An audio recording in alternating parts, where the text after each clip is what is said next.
근로계약서를 안 썼다고 벌금을 주는 게 아니라 교부하지 않았다고 벌금을 주거든요.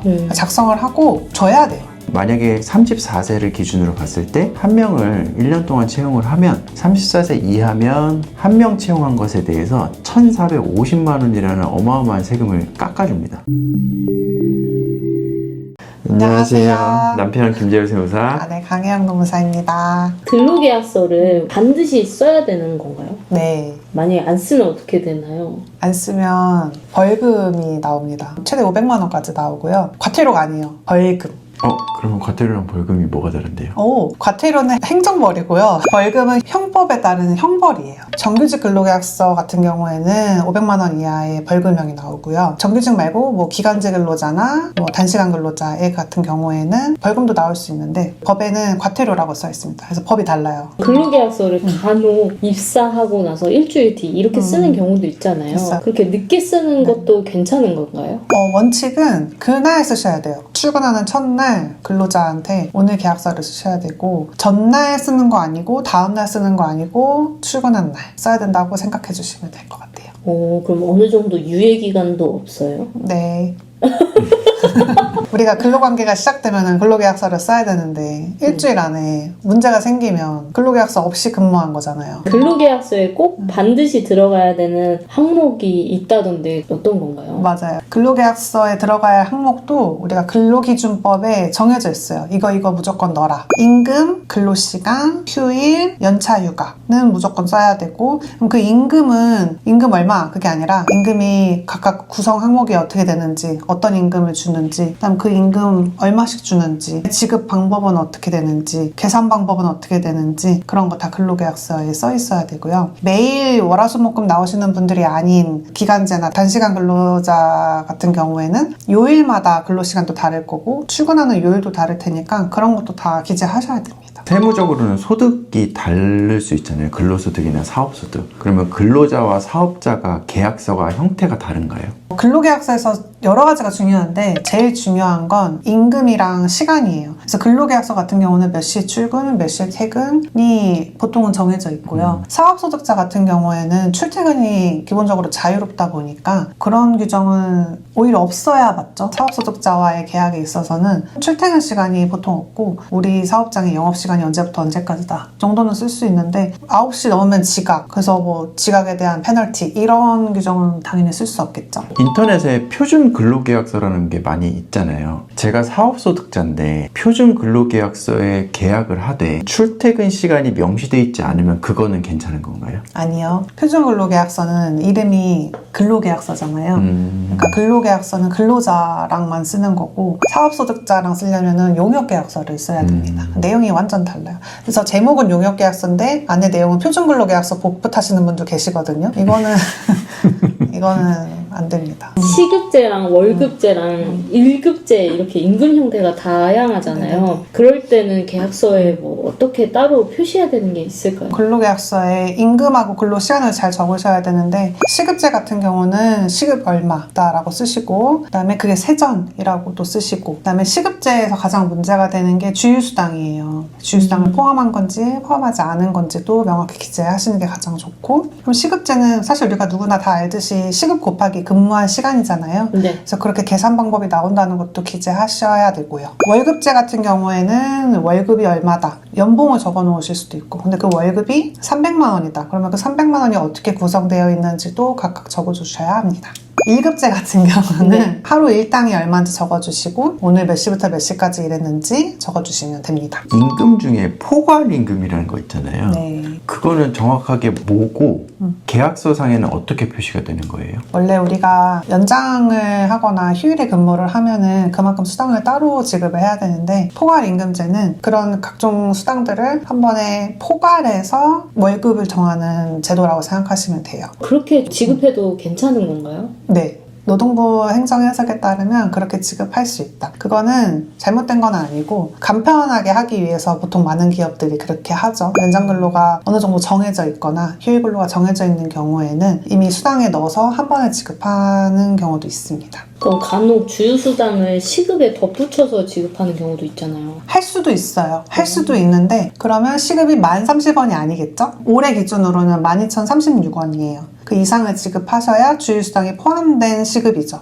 매주 근무 시간이 바뀌는 알바생들이 네. 있잖아요. 그런 경우에는 근로계약서를 매번 새로 써야 할까요? 아니요, 그렇지 않고 기본적인 근로시간이랑 근무는 보통 근로계약서에 기본적으로 써놓고 바꿀 수 있다. 우리가 스케줄표가 매주 나오거나 매월 나오거든요. 그런 사업장 같은 경우는. 그러면 우리가 그 스케줄표에 따라서 바뀔 수 있다라고 근로계약서에 반드시 명시를 해주셔야 되고, 조금 디테일하게는 그 스케줄표가 매월 말일 전까지 나온다. 근로자가 예측할 수 있게끔 해주시면 문제가 없습니다. 그리고 실제로 사업장을 운영하실 때에도 스케줄표가 나오면은 그 스케줄표를 근로자가 확인했다는 서명이라든가 아니면 카카오톡 답변을 꼭 받아두셔야 돼요. 근로계약서가 세무적으로는 얼만큼 중요한가요? 실질적으로는 세무사가 근로계약서를 보긴 하지만 세무적으로는 특별하게 중요하다고 보진 않습니다. 그런데 사업장에서 근로자를 사용을 할 때 그 근로자에 해당하는 세금적인 부분이 있거든요. 가령 예를 들면 이 사람한테 얼마를 지급했을 때 이 지급한 것에 대한 근거 자료가 될 수가 있는 거고요. 제일 중요한 부분에 있어서는 이제 세액공제를 할 때 근로자 수나 근로자의 현황에 따라서 세액공제를 하는 부분이 지금 현재 세액공제 중에는 가장 큰 세액공제거든요. 만약에 34세를 기준으로 봤을 때 한 명을 1년 동안 채용을 하면 34세 이하면 한 명 채용한 것에 대해서 1,450만 원이라는 어마어마한 세금을 깎아줍니다. 그리고 3세세 이상이면 이제 850만 원이라는 세금을 깎아주거든요. 이거는 어디까지나 수도권에서 소기업 기준이긴 한데요. 근데 이제 이때 실제 신고를 할 때 종합소득세나 법인세 신고를 할 때는 근로계약서를 제출하지 않습니다. 왜냐하면 1년 동안 원천세 신고, 이 사람에 대한 급여 신고를 꾸준히 해왔기 때문에 그것을 근거 자료로 하게 되는데,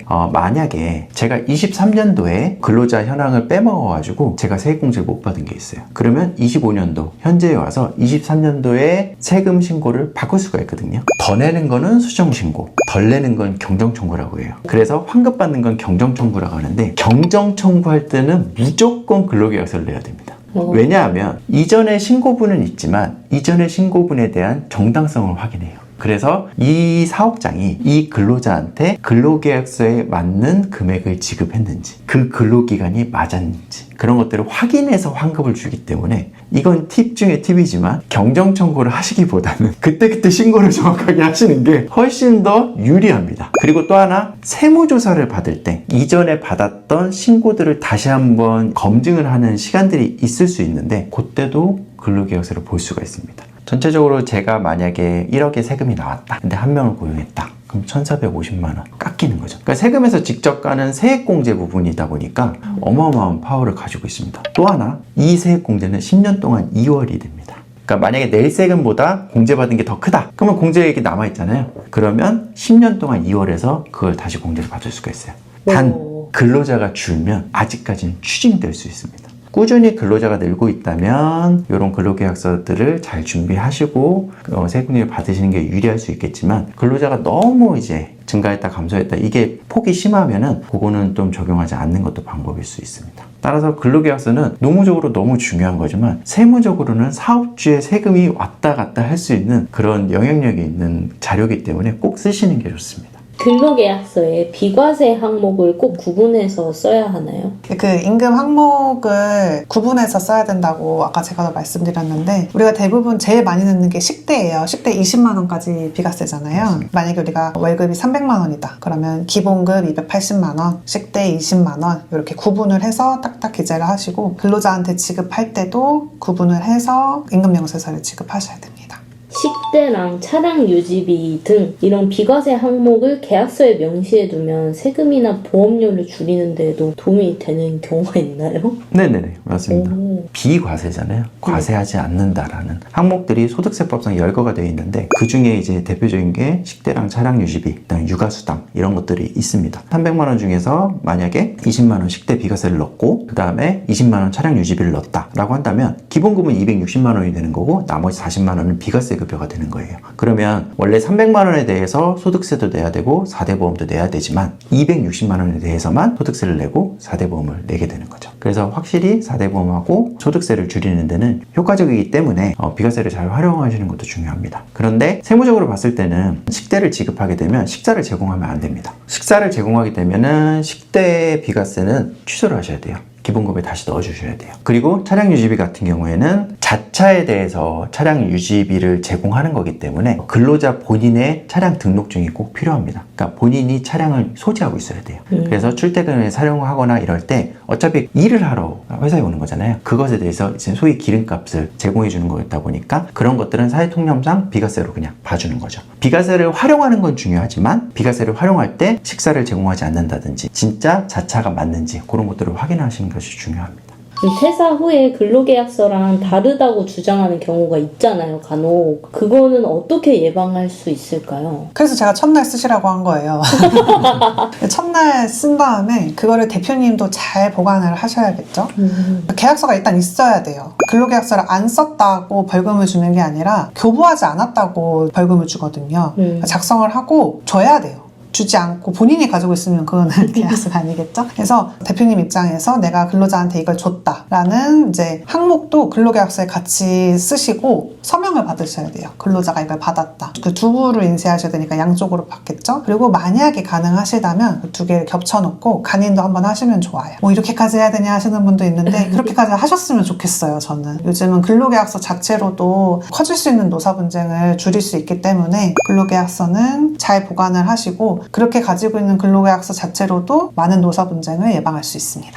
제가 예전에 전자근로계약서로 한 적이 있는데 저도 해봤어요. 그것도 괜찮은 건가요? 네네네, 괜찮아요. 그래서 옛날에 전자문서에 대해서 참 말이 많았는데 지금은 전자문서가 없으면 일을 할 수가 없잖아요. 그래서 아직까지 그래도 많은 사업장에서는 서면으로 하고는 계세요. 서면이 보관하기도 편하고 이러다 보니까 전자문서로 해도 효력은 있습니다. 효력은 있는데 계약서를 작성하시고 나서 최종 서명을 한 다음에는 계약서 내용을 바꿀 수 없게끔 설정을 하셔야 돼요. 읽기 모드로 설정을 하시고 그 다음에 교부를 하셔야 됩니다. 최저임금이 매년 오르잖아요. 네. 그렇게 할 때마다도 근로계약서를 다시 써야 하나요? 원칙은 근로조건이 바뀌면 근로계약서를 다시 써야 되는 게 맞는데요. 최저임금은 법령에 따라서 바뀌는 거거든요. 그래서 이런 경우에는 반드시 대표자가 먼저 지급해야 될 의무는 없는데요. 근로자가 최저임금에 따라서 변경된 근로계약서를 받고 싶다라고 요청을 하면은 그때는 다시 써야 됩니다. 근데 저는 저희 자문사 분들께는 근로계약서 다시 드려요. 저는 먼저 작성하시는 걸 권고드리고 있습니다.